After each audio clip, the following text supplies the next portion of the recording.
I feel very called to become a member of the Catholic Church. Love the Catholic Church. It's just the best place to be. From the studios of EWTN, this is Open Line. In North America, call toll-free 1-800-585-9396. That's 1-800-585-9396. Outside North America, call 1-205-271-2985. You can also send an email to openline@ewtn.com. Barbara, did you make it a point to teach your kids manners when they were growing up? Oh, you better know it, because I was. We all were. What would you do if one of your children had, cake or something, and they were just blatantly eating it in front of the other children when they didn't have enough for everyone? You would frown on that, wouldn't you? Yeah, well, when they didn't have enough, I'd ask them to give people bites. Yeah, well, you need to have a talk with Elena when the show's over. Welcome to Open Line Tuesday. Our pro-life warrior, Barbara McGuigan, is in the house. The number's 1-800-585-9396. That's toll-free anywhere in North America. 1-800-585-9396. If you're outside the United States and Canada, your number is 1-205-271-2985. And we will put you straight to the front of the line at 1-205-271-2985. You can send us an email, openline@ewtn.com, or you can text your question to Barbara. Text the letters EWTN to 55000. Wait for a response. Text your first name and your question. Message and data rates may apply. I'm Jack Williams. The lovely, talented, and cake-laden Elena Rodriguez is producing the program. Your call screener is Mr. Matt Gabensky. He doesn't have any cake either. And our hostess, as she is every Tuesday, is the cakeless Barbara McGuigan. That's exactly right. But I do have Thanksgiving pies. Okay. Already? Yep. Was it someone's birthday? No, we were celebrating Elena's permanent citizenship Comeback. granting. Oh, yes. That's so huge. Yeah. Oh, goodness, yes. So she's taking a little too much ownership of the cake, in my opinion, but that's okay. It's her day. We'll let her do what she wants with the cake. Amen. Let her do it. Bitter party of one. She waited long enough. 1-800-585-9396 is our toll-free number. Barbara, I've got an email here from Indonesia. Yes. You're number one in Indonesia. Did you know that? No, I didn't. Hi, Barbara. I've been a fan of your show on Tuesday, Open Line, listening via podcast. Thank Jesus for the pro-life candidate. That the pro-life candidate has chosen to be U.S.'s next president. Happy cheers from Indonesia. To my surprise, there are many Catholics or claimed Catholic who support choice to kill. They said that making abortion illegal does not prevent nor reduce abortion and all people requesting it.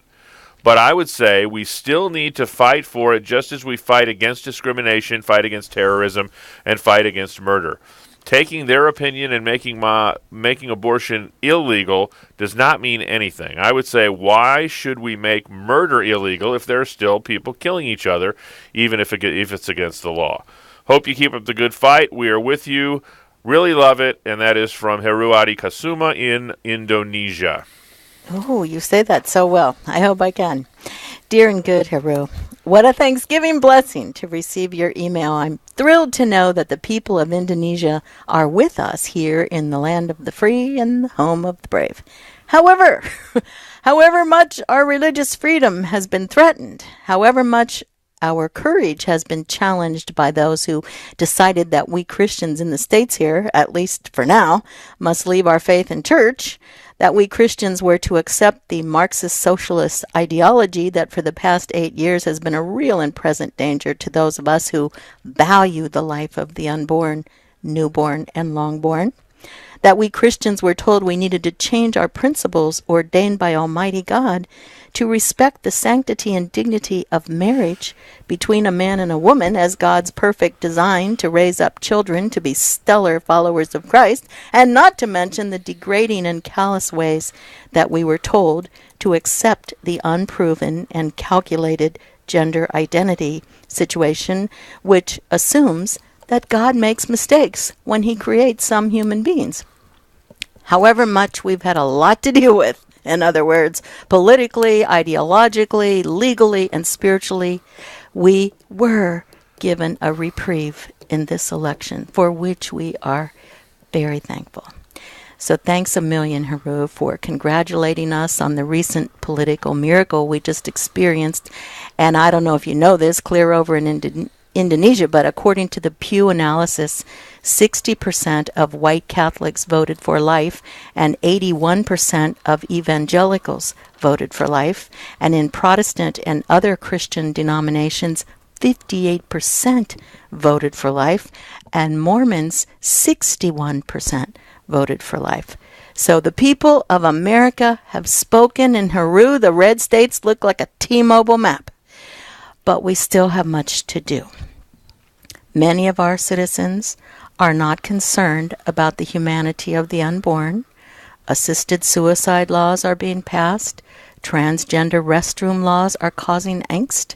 And the HHS contraception and abortion mandate laws are still in litigation. And of course, the Supreme Court needs to be reshaped to respect life once again.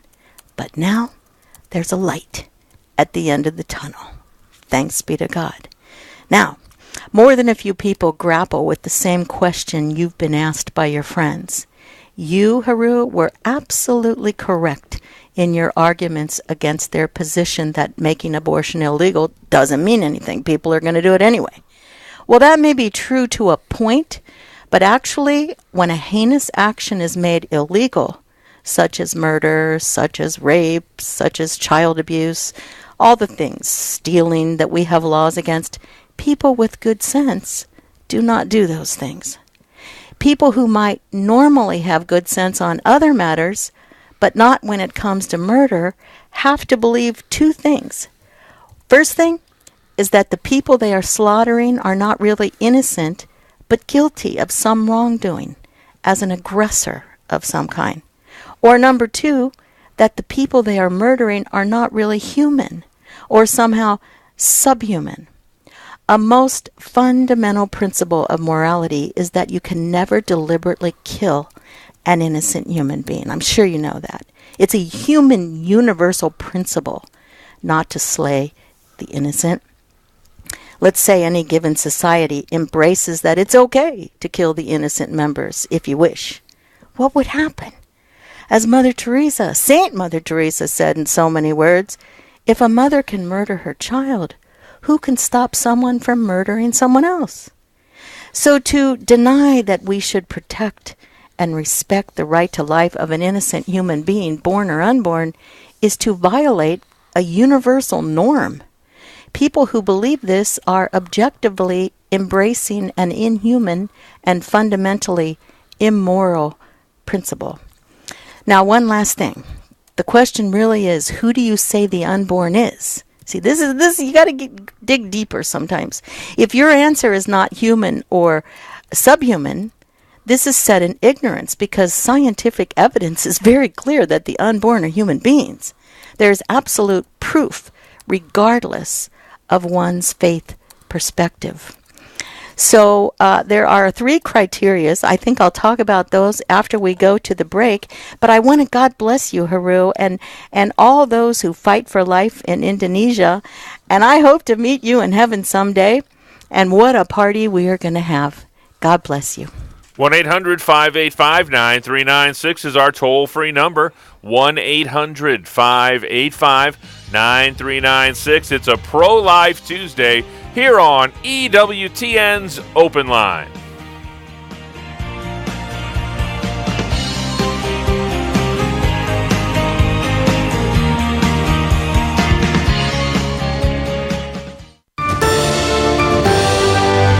From EWTN News Nightly in Washington, D.C., I'm Brian Patrick. Here's your EWTN News Link.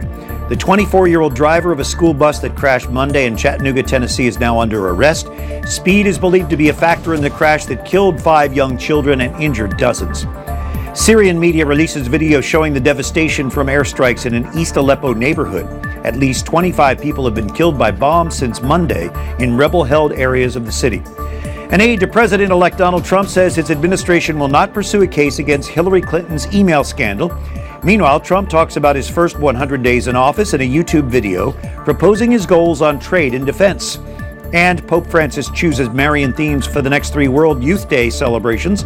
The next 2 events take place in local dioceses before the 2019 global meeting in Panama. I'm Brian Patrick. Join us tonight for EWTN News Nightly.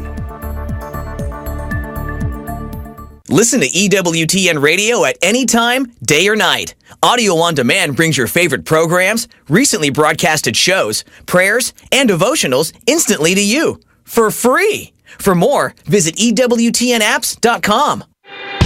Jerry Usher. I'm really a revert. There are a lot of converts on Catholic radio, a lot of reverts, those who have come back to the faith. Well, I would describe myself as a revert, and ever since I came back to a practice of my faith, I started praying the rosary, going to even daily Mass, God has led me on an amazing journey and used me in a lot of incredible ways that I never dreamed would have been possible. Take 2 with Jerry and Debbie, Monday through Saturday, noon Eastern on EWTN Radio. Tomorrow on EWTN Radio's Open Line, Father Mitch Pacwa takes your calls about the Bible, the Church, and the writings of the Pope. 3 p.m. Eastern on EWTN Radio. This is Bishop John Brungart of the Diocese of Dodge City. This is Colin Donovan, Vice President for Theology. This is Father Larry Richards, host of Open Line Thursday. Thanks for listening to EWTN Global Catholic Radio Network. This is Open Line on the EWTN Global Catholic Radio Network. If you have a question or comment, call 1-800-585-9396. Outside North America, call 1-205-271-2985 or send an email to openline@ewtn.com. 1-800-585-9396 is our toll-free number. 1-800-585-9396 with your questions or comments for our pro-life warrior, Barbara McGuigan. She's answering an email right now from Indonesia, of all places. Barbara? Yes, but you know what? We can go to Chris if you'd like, because I could just incorporate this in the answer. It'll work. Chris is in Fort Wayne, Indiana. He or she will be our leadoff hitter watching on YouTube. Chris, you're on with Barbara McGuigan. Hey, Chris. Hey, how you doing? Great, thanks. Well, how can I help, good man? Sure. Well, I just want to, full disclosure, I myself am an atheist, and I am also personally anti-abortion. That's where I stand on that. Okay. However, that having been said, I also feel that my opinion and my beliefs shouldn't pressure other people to do anything that may have an extreme precedent in their life. Now, that having been said, like I said, I personally am anti-abortion, but when it comes to politics and law, I feel that because of all the information that I've gathered, all the statistics and the odds, people are still going to do it. I am pro-choice in that regard. Now, I'm calling specifically because I wanted to ask, what sort of secular justification might there be for those of us who aren't religious? I ask also because most of my friends are secular atheists, and they are all pro-choice. And I'm not really sure how to get the conversation going in the direction of pro-life. Well, I am thankful, Chris, that you even want to try. I am really thankful. I will admit that. But I don't... This is just one of those topics where I've always been really torn on. Sure. And I'm not really sure where to begin on that. Okay, here's the thing. I don't know if you know who Dr. Bernard Nathanson is. May he rest in peace. He ran the Western world's largest abortion clinic in New York City for, I think it was 17 months. And he and his doctors committed over 78,000 abortions. He wrote a book, Chris, called The Hand of God. I would love to see you read that. Even as an atheist, I would love to see you read, because it's his testimony of just everything that he experienced until he walked out of that darkness. But he believed, he wrote a book as an atheist. When he wrote his first book, it was called Aborting America. That would be another good one for you to get. I'm sure you can get it in print somewhere. And what he said was, it had nothing to do with the religion, the whole idea of why he was pro-life, but because he could see that we were aborting America. We were eliminating millions of people and our future for America. Also, I remember, I think it's Christopher Hitchens. Are you aware of Christopher Hitchens? Who's the other atheist? Oh, goodness. Stephen Hawking. Stephen Hawkins, yeah. Either one of those, I'm not sure which, unfortunately, was also pro-life. And they were atheists as well. So you don't have to be religious to be pro-life, because it's really not a religious argument. We can give a religious argument according to scriptures, of course. But obviously, you understand the 3 criteria. A lot of people don't. And this is the scientific evidence, right? The first criteria is that they must be alive. We're talking about the unborn now. They must be alive, because we know the dead embryos don't grow, right? So the unborn are alive from the moment of conception, when the biological processes occur in their cells, which are multiplying and specializing throughout the pregnancy. Now, I don't know if you have ever studied fetal development before, but the little heart begins to beat at roughly 18 to 24 days after conception. Actually, they're now pushing that back a bit to, I think I read recently that it was more like 16 or 17 days after conception. The mother doesn't even know she's pregnant, pretty much. And as they get a little older, we can pick up brain waves on these little kids, and we can actually get dream patterns on the brain waves. Now, I mean, we don't know what they dream, but we know that if you can dream, you can think. So that's the first criteria. The second one is humanity. For every single person who is human has a genetic code, which I'm sure you're aware of that. It's you can tell if a geneticist took just one cell from a developing embryo and put it under a microscope, he would be able to see that this was not the genetic code of a gorilla, or it wasn't the genetic code of a vegetable, right? A tomato, right?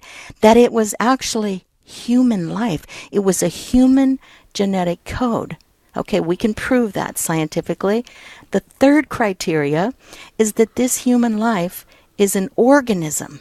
Now, this means that since an organism is an entity that is whole in and of itself, which an unborn child is, we can blow holes in the claim that the child is part of the mother.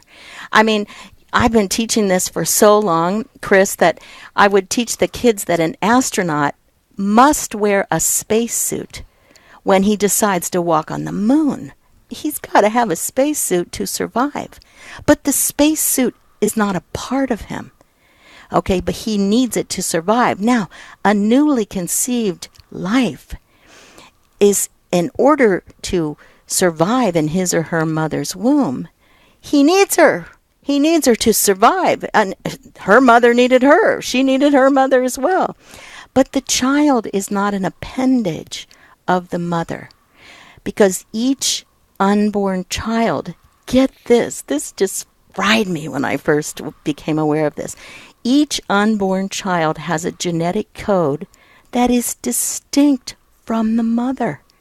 Totally different DNA. Now think of it this way. Just as every drop of water freezes in a different pattern, you know what I'm talking about? Sure. What's a drop of water that freezes in a different pattern? How do we know that? Snowflakes, right? Snowflakes? Exactly. Every person of all the billions of persons created has a very special sign that absolutely no other person that was ever created, we're talking billions here, has ever had or will have. Do you know what that sign is, Chris?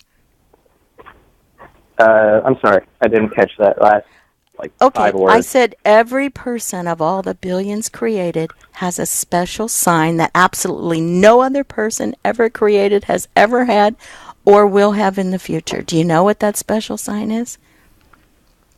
No, I don't know what you're getting. Okay, that's all right. Each baby comes equipped, each one of us comes equipped with his or her very own thumbprint, never to be duplicated.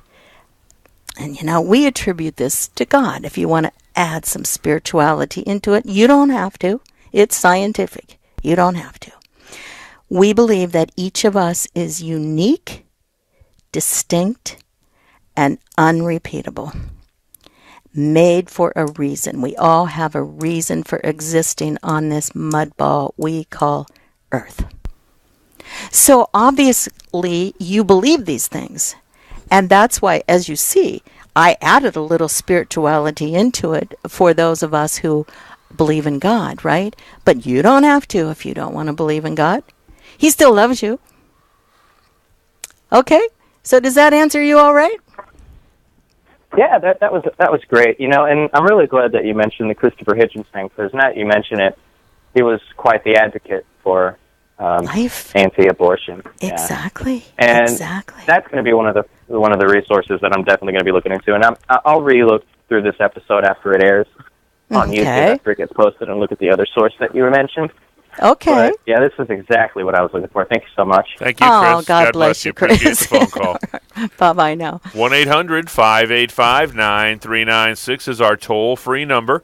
Toll-free anywhere in North America, 1-800-585-9396. Next up is Connie. She's on I-85 heading to Georgia, listening on Sirius XM Channel 130. Connie, you're on with Barbara. Hi, Connie. Hi, Barbara. Can you hear me? I sure can. Yes. Go ahead. Well, thank you so much for taking my call. We've had kind of a shocking paradigm shift over the last little bit. We have 3 children, and our youngest is married and so excited to be expecting their first child. Okay. And we found out a few weeks ago when they did the big anatomy ultrasound, that she had what they thought then was called an emphalocele. And so there's often genetic issues that come with it, and so it was that appointment that every parent dreads. And she was going can you to a explain? place where Excuse me, sorry for interrupting, but can you explain what that means? What you just said she had, the baby? Oh yes. So an emphalocele is when, as the baby forms. At one point in the development, their intestines and their body organs are kind of loose. And at some point, the body folds over and the chest closes, and then the abdomen folds over, and everything's supposed to end up inside. Okay. Well, in her case, that didn't happen. And so her intestines, and they didn't know how much else were in this sac that was outside of her body. Okay. And that in itself is difficult, but what normally comes with it, or what often comes with it, and 40, 50, 60% of the cases, is that there's significant genetic issues that come as well. So 2 different trisomy, which is when they have 3 of certain chromosomes, and one of those is the Down syndrome. And when that happens, then these children are severely affected in some cases. In some cases, they can do just fine. Okay. So it was that news that a new parent never wants to hear. Of course. And so we were facing that. It's a striking thing. How far along is your daughter in her pregnancy? Can you tell me that? So when that diagnosis happened, she was at, I guess, 18 weeks, almost 19, and she's at 23 weeks now. Yes. But the surprising thing is her initial diagnosis and the initial appointments were in a facility in a very, very liberal community. And I don't want to say where it is, but it was a very liberal place. We know the states. I'm sorry? No. I said we know the states. That's okay. Go ahead. Anyway, so they were saying that that they were not going to do certain things for her because they could choose to terminate the pregnancy up to 20 weeks. Oh, goodness. You know what? We have 30 seconds left, and I would like to answer Connie. Is that okay, Jack, when we come back from the break? That's fine. 1-800-585-9396 is our toll-free number. 1-800-585-9396. If you're outside the United States and Canada, 1-205-271-2985. Open Line Tuesday with Barbara McGuigan.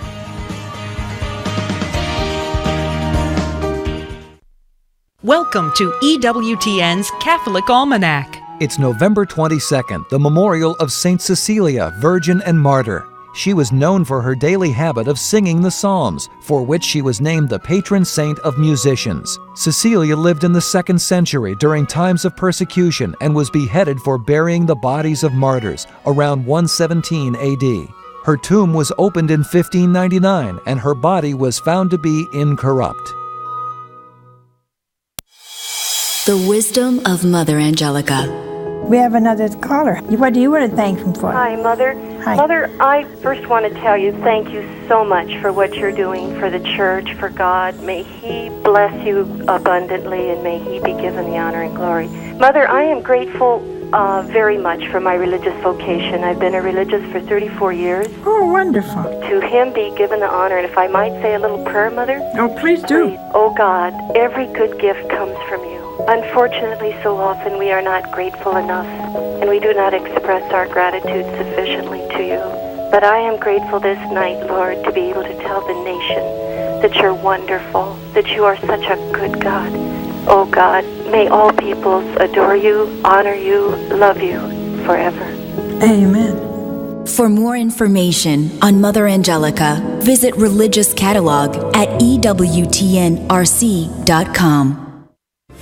Check out EWTN's official YouTube channel. Just follow the link on our homepage at EWTN.com or go to YouTube.com/EWTN. Watch EWTN's live shows or today's homily from the Daily Mass. Click the upload button to see our most recent clips. You can also find all of EWTN YouTube content by clicking the playlist button. It's all on the official EWTN YouTube channel at YouTube.com/EWTN. Visit today.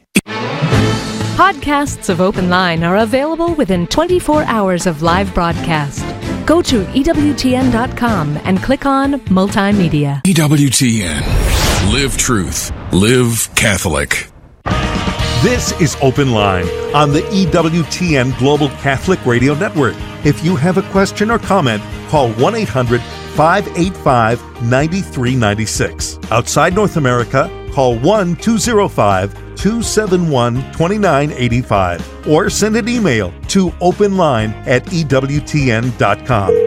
Keep it right here. As soon as we're done on many of these EWTN affiliated radio stations, Cresta in the afternoon, 2 hours of Al Cresta, starting at 4 Eastern, right here on the EWTN Global Catholic Radio Network. It's Open Line Tuesday. Our pro-life warrior, Barbara McGuigan, is in the house. We're talking to Connie, who is speeding down I-85, heading towards Georgia. And I know, Connie, that you have both hands on the wheel, and you are speaking to us hands-free, correct? Of course. All right, just had to make sure. Oh, my goodness. Connie, you are very dear. And I just want to say to you that this, not exactly the same, our 15th grandbaby, who is just a precious little soul named Christian Maximilian. He's McGuigan. He's got a very strong, long name. He was diagnosed with the same chromosomal problem that you're talking about. He didn't have any organs outside his little body, but I know that there is a surgery where they can just replace those and put it back in. One of our grandchildren had CDH, congenital diaphragmatic hernia. Are you familiar with that? I'm not familiar with that. Okay, there's a hole in the diaphragm, and all of the organs grow up into the chest. So in other words, the lungs cannot form appropriately. Sometimes you will have a lung. He had a lung and a quarter. And so upon birth, they immediately, no one can touch the baby, no one can really see the baby. It's a C-section, of course, because they're not sure that all these babies used to die before they understood what this was all about. They take him, they intubated him immediately, put him on morphine. I mean, I know what you're going through, is what I'm trying to say. And our 15th little baby, that was our, oh gosh, I can't even count. That was probably like the 10th grandbaby. He's now 9 years old anyway, 9 years ago. So this little baby, okay, so they said this baby is going to have trisomy something. This baby is going to have Down syndrome. They told us all the things and told my son and his darling wife that they really needed to terminate the pregnancy. That's always their first advice. You should terminate the pregnancy. Okay, well, this particular doctor, and it wasn't just one time, and of course we cried. You cry like crazy until you grab your rosary, and then you can put it in perspective. God is in control. There are things that can be done. Sometimes he takes the baby himself in utero. Sometimes that happens too. But I get letters like this all the time. I have a brand new one right in front of me where the baby girl has a cleft lip and palate as well as a hole in her heart. Again, the doctors say, you really need to terminate this pregnancy. But wait a minute. This is a human life who has a unique, distinct, and unrepeatable DNA, who has a mission in life, and maybe it's just to bring the family together. Maybe it's just to show people what's really important in life. You know, there's so many ways that God works through these situations.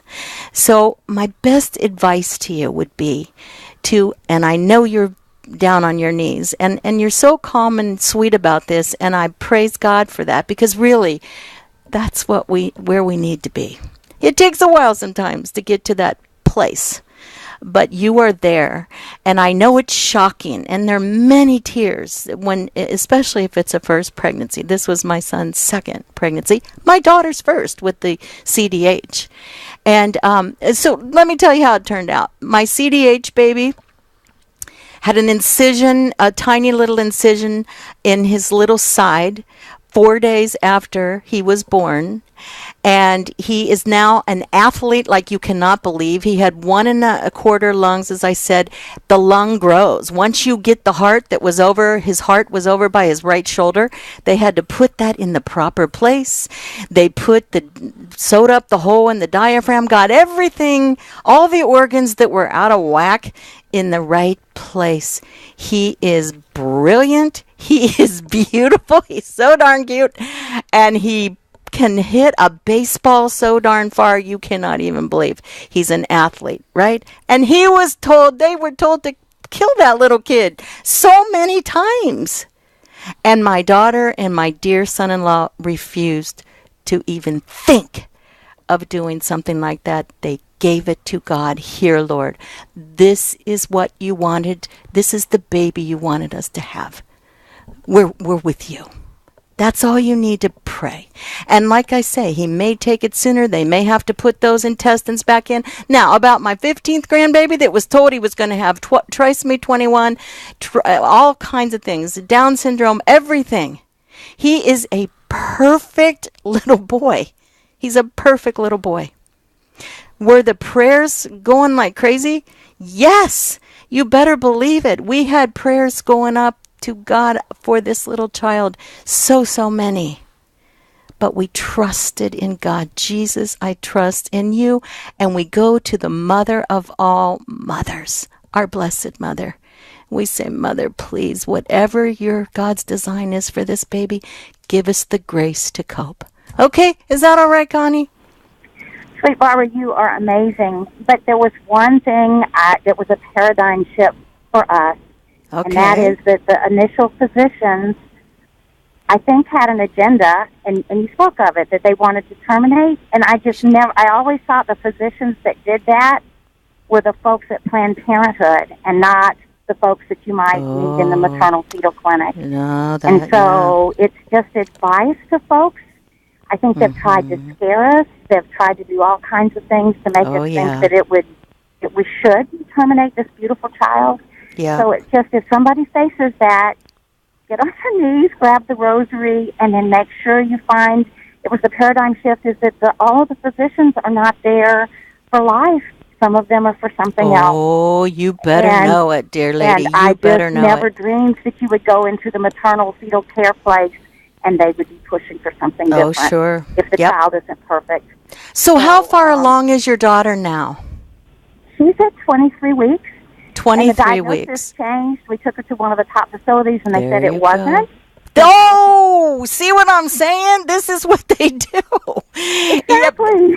I mean, I know ultrasound is a good thing. I'm not saying it's not a good thing. They can diagnose treatments, right when they see what's going on with the baby. But our baby is perfect. Perfect. There's not a thing wrong with this child. So sometimes I wonder if God just works miracles. We know he does. But if we just pray so hard and but also pray and accept, surrender to whatever it is he will want to do with this little child. That's all we need to do. God bless you, Connie. Thank you so much for calling, dear heart. Thank you for all you do. Oh, gosh, all glory to God. I can't think a good thought if he doesn't put it there. Next up is Rachel in the Republic of Texas, listening on Guadalupe Radio. Rachel, you're on with Barbara McGuigan. Hi, Rachel. Hi. Thank you so much for taking my call. Of course. I'll just keep it really brief. There was a lot of positivity there, and I was actually just calling in with a comment for Connie. I'm a pediatric home health nurse. I've been in it for 6 years, and I've been in a home with 6 kids who are all adopted, and there's one child who's about 9 years old, and she was born with an omphalocele. And so when I heard that on the radio, I was just, very, I just really felt called to go ahead and call in and just shed some light on that really quick. Yes, it can be extremely challenging, and if that isn't the case for Connie's grandchild, then that's wonderful as well. But this little girl, I mean, she had the odds against her. She came into the home as a foster to adopt, and now she's changing the world through her life. And if it hadn't been for the struggles that she's gone through, then she wouldn't be doing, I mean, really, they go around to different places, and these kids just inspire the entire world and definitely have changed my life. But the omphalocele, she did receive a surgery. She does have some challenges as a result, but they're very minimum. And really just what we do is just keep an eye on things and get ahead of them. But she does not have any daily devastating challenges at all. And she's very intelligent. She's ahead of the game. And so an omphalocele can certainly be challenging, but it's mostly going to be challenging in the beginning. And then as a result later, you just stay on top of it. So I just wanted to give some positivity to that an omphalocele is definitely something that can be overcome, with medical intervention in the beginning. And then they can just do amazing, wonderful things. So no matter what challenges a child is born with, having the love and support from family, whether it's biological or adopted or community, it's worth it. And I just wanted to put that out there. Oh, I'm so glad you called, Rachel. That's just wonderful. It's great. And, I know I've read stories about how when the intestines are outside the baby's body, they just put it back in. So is that kind of what you're talking about with this little 9-year-old girl? Yes. The problems that they can face is when the body forms in utero, though, and the intestines are on the outside, then when they put them back in surgically, they're not all going to be in the normal anatomical space. So that's why people can have challenges long-term, GI challenges especially. But it's very manageable, obviously depending on the severity, but with early intervention and with ongoing monitoring and follow-up, then it can be very manageable. Beautiful. It's just beautiful. And because, we live in a culture that wants to level all the mountains, right? Eliminate all the challenges, terminate the minute we hear that there's going to be some kind of a problem. Possibly. They never know for positive. Maybe sometimes they do, but most often, especially if it's an early ultrasound, they really don't. But, I always think, Rachel, of Helen Keller. Right? I mean, here, people in those days called her deaf, dumb, and blind, right? Remember Helen Keller? And then I think of Anne Sullivan, her teacher, and Anne Sullivan brought Helen Keller to her full potential for greatness. And at the same time, Helen Keller was bringing Anne Sullivan to her full potential for greatness. You see, it all comes down to love. How much do you love? If you are born without eyes or you're born blind, Love says, I'll be your eyes. I'll do everything I can to help you read Braille, whatever it takes to help you get along. If you're born without legs, Love says, I will be your legs. I will do everything I can. No arms. I'll be your arms. See what I'm saying? I'll get you some kind of a prosthetic so you can get along. Love always conquers every single thing. Oh, Rachel, thank you so much for calling, dear heart. Yes, and if you don't mind, I have one more quick thing to share. Sure. One of the other kids that I've taken care of, a kid who has overcome a lot of different odds, but they were suffering so much and had so many challenges against them, and they had a risky surgery by an atheist physician who now calls him a medical mystery. Wow. This doctor took a risk and performed the surgery on this child that now they're using the surgery to save lives around the world. This child is patient zero, and if this child did not exist, then there are several people throughout the world who would not be being saved by this procedure. Yes. Not at this point in time. And so it's because of that life, that one life, and those challenges are now being used to save lives. Oh, beautiful. I'm so glad you called, Rachel. Thanks for listening. I'm going to thank God for you on this Thanksgiving.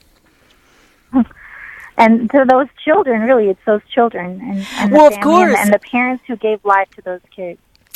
And it's so true, and we're all a family. I know a wonderful family. I even interviewed them on TV for EWTN.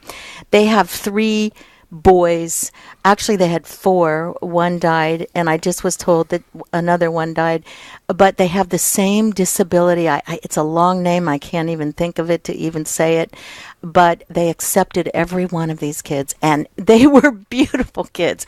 And the whole family, they have 7 children, and then 4 of them had this disability. But I watched how this worked in their house. It was amazing, the kind of kids that they were bringing up. It was just beautiful. So thank you, dear heart, for calling. Thank you so much. If you're looking for a unique setting for spiritual renewal, consider the Shrine of the Most Blessed Sacrament. You can visit the final resting place of Mother Angelica. You can also tour the EWTN camp list. Start your Catholic pilgrimage today with EWTN. Call 205-271-2966. Next stop for us, Cleveland, Ohio. Obviously a brilliant caller, Barbara in Cleveland, listening on The Rock 1260 AM. Barbara, you're on with Barbara. Hey, Barbara, patron saint of lightning. How can I help? Well, Barbara. Yes, Barbara.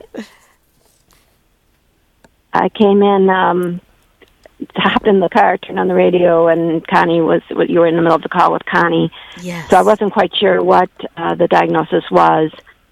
But I couldn't help just... Wrong. That's what it was, as it turns out. Wrong is what the diagnosis was, as it turns out. Yeah. Well, our daughter last year about this time had the diagnosis of trisomy 18. Okay. It's a missing 18th chromosome, I believe, and they said that the baby, if the baby was, lived to birth, that the baby could die any time, seconds, minutes, days. Very few make it beyond a couple weeks. And our daughter was just really, of course, thrown into lots of feelings. Of course. But immediately turned to the Blessed Mother, and all of us. She's the oldest of our 7. And she herself has 7 children, and all their community, everybody was praying, and a friend took her to Lourdes even, and many people told her that, I got a diagnosis like that, but the baby was fine, perfect. And our daughter really, really, really, really prayed and hoped for that, that miracle. Sure. But when little baby was born on December 8th, Feast of the Immaculate Conception a year ago, she was definitely had the trisomy 18 syndrome, and but the thing I want to share most is that during her last trimester, when she got this diagnosis, someone told her about a Catholic support group called Be Not Afraid. Oh. And she got in touch with them, and they were incredible support to my daughter and her husband throughout the remainder of the pregnancy, and giving her so much support for what to do when they got to the hospital. Because they didn't want the baby to die away from them, Of course. No. Things like that. And, So this was a hospice you're talking about, a hospice for, you know what, where is this Be Not Afraid? How would I get in touch with them? Because I'm going to do a show in January. I know, actually, our daughter's experience was part of an article in the Catholic Digest last April. I think if they do have a website, I guess if you would search for Be Not Afraid. I'm in my car now, or I would. That's okay. No, we'll find it. God'll get us there. That's for sure. We'll find incredible, both medically, having just really, great professional medical people to talk with throughout, before the baby was born and after. I mean, they put her in touch with great perinatal cardiologists and, just all facets of what she had questions about and just needed to talk with somebody about. See, God made a decision that the baby has a purpose, a reason for existing, but the baby would have a short life, a very short life. But He provided. He doesn't always answer the question, the prayers that we are. It's not that He's not answering them. God answers every prayer. He hears every prayer. But He wants us to pray to Him, and then He will minister to us one way or the other. He will work it to the good. That's what He does. And so He provided a perinatal hospice, Be Not Afraid, which I'm so happy that you called, because I'm going to look them up and see. Now, how's your daughter doing now? She's doing great. I mean, they have an incredible Catholic community of friends where they are. The medical community, like the callers before, like Connie's granddaughter, or daughter, the medical community was just always saying, "Oh, you can terminate. We could terminate. We could terminate." Oh, yeah. But she, with the help of Be Not Afraid, now the hospital that she did end up giving birth to the baby at. And they were such a witness, and the hospital was so impressed by the whole experience of this young family this family wanting to have their baby be born, and all the way they handled it. Yeah. That the hospital itself is starting a perinatal hospice group, which with much more medical support to these families. Oh, that's beautiful. That's such a blessing. So you know what? There's a purpose right there for that little child to exist. Would you not say? Look what he accomplished, or what she accomplished in that short amount of time. That was the mission that this little child had, obviously. Barbara, thank you so much for calling. That's a beautiful testimony you have. God bless you. Happy Thanksgiving. Thank you. Happy Thanksgiving to you. Thank you. Next up, the great state of New Jersey. John is in New Jersey, listening on Domestic Church Media. John, you're on with Barbara McGuigan. Hey, John. Hi, Barbara. Hi. Barbara, I just wanted to share, something from my experience. Okay. As an educator, both in high school and in college, I'm privy to how a lot of these young people think. Yeah. And there are so many intelligent, good kids who see nothing wrong with abortion. In fact, quite the contrary, they see it as a good thing. And the same thing with euthanasia. And also a lot of the people that I work with, intelligent, decent adults, many of them are Christian, see nothing wrong with it either. So I know, most of your viewers pray for an end to abortion, but I really think we also need to pray that the Lord opens up our minds and hearts of these young people. Yes. It's very disheartening. It's you almost feel like a sense of helplessness. I'll tell you something, though, and I know you know this, John. I used to give huge seminars. I've spoken to thousands of teenagers and young adults, and there were always some who wanted to, kind of state their case and try to refute every single pro-life principle that I could come up with. But when you got to talk to them separately, when you like I say, you get their moccasins on, follow them home, see what's going on, or hear their backstory where they were involved in an abortion, they had an abortion, they drove their girlfriend to get one, and they paid for one. They insisted their girlfriend get one. There's always something there. There's always a backstory there. And this is why we just have to keep ministering, keep showing, like Pope Francis talks about, accompanying these kids. We can't give up on them because they're God's children. He's crazy about them. So I'm glad you're there, John. I'm glad you're there, and your witness, trust me, your witness is making a difference. It is. God bless, John. Appreciate the phone call. Our last caller today will be Penny in the great state of Minnesota, listening on Real Presence Radio. Penny, thanks for holding. You're on with Barbara McGuigan. Hey, Penny, how can I help? Hi, Barbara. I don't listen to your station very often, just for entertainment, but my daughter is Down syndrome.